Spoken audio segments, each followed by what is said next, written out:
शेवते विरुद्ध बोहाळी मुलींचा खो खो सामना।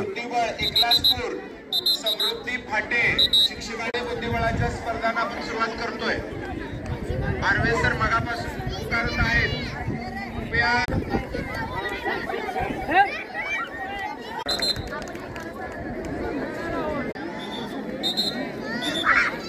बोहाळी शाळा खो खो मुली नोंदणी अद्याप केलेली नाही।